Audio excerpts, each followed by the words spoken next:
One of the amazing things about the nighttime is that the nighttime is very special whether you're a believer or not.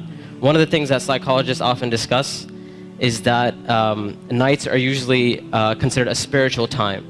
So they talk about how usually people are more willing to share and they're usually more in touch with their feelings and their emotions at night. And this is why you see when people go out on dates and stuff like that, when do they usually go out? During the day or at night? So people are more likely to be in touch with their spiritual side and their feelings and their emotions. And what Islam does is that it takes advantage of this time. So while other people are busy doing other things, a believer takes that spiritual time and they take that emotional time and they devote it to their Lord. And one of the things that the scholars often talk about is that the night is a testimony of a person's love. So whatever a person loves, you'll see that they'll usually devote their night to that. So if a person's only concern in life is to have fun and party and maximize pleasure, they'll spend their night trying to do that. If a person's concern is their afterlife and their love for Allah, then they'll spend their night in concern about their akhirah. And they'll spend their night devoted to Allah Azza wa Jal. As Allah Azza wa Jal said, وَالَّذِينَ آمَنُوا أَشَدُّ حُبًّا لِلَّهِ, that those who believe, they're stronger in their love for Allah Azza wa Jal. It's no secret, it's no surprise that our ummah today, our nation today, is not doing too well. And I hate to be negative, I hate to be negative about issues, but this is just a reality. And the point isn't for us to become depressed and say we're a goner and there's nothing we can do. The point is, how do we bring ourselves out of this situation, and how do we become like the companions radiallahu ta'ala anhum?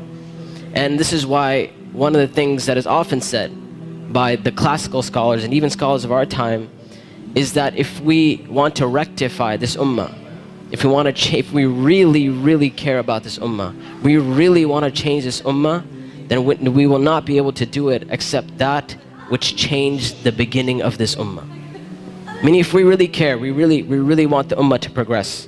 Now we're Muslims living in the West and we care about Muslims in America, and we really want Muslims to be in a better state, then we have to look at the Sunnah of the Prophet ﷺ and how the companions did it.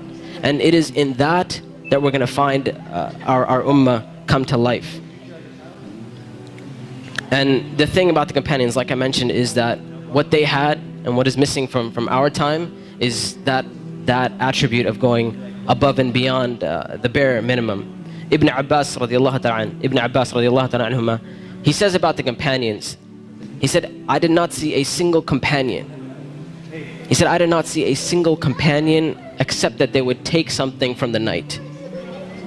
Meaning they would pray some type of Qiyamul, Lail. And one of the most oft questions I get from young people is, you know what, my iman is just not doing too well. Like, I have a dip in my iman and I just don't feel it anymore.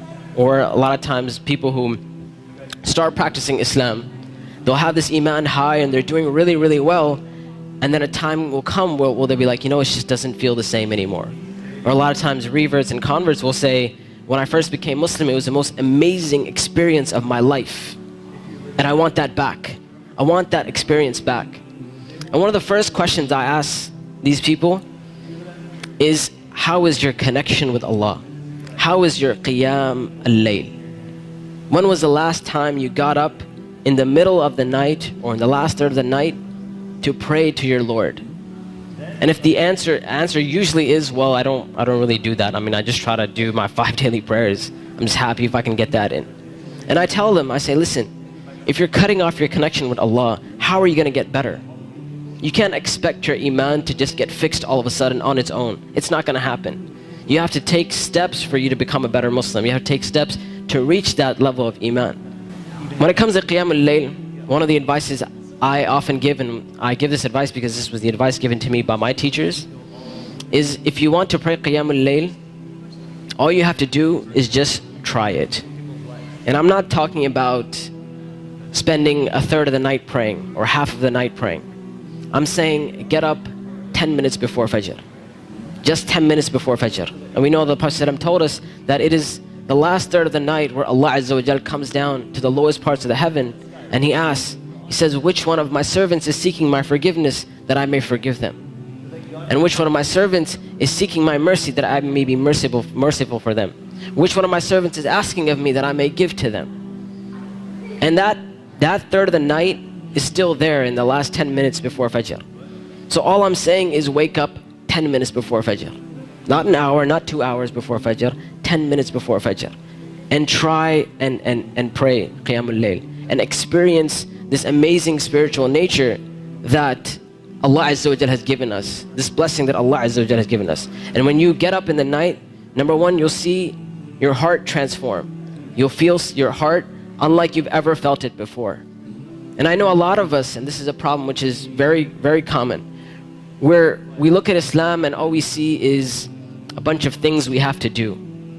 And we're missing that spiritual side of Islam. We're missing that connection with Allah and our Creator.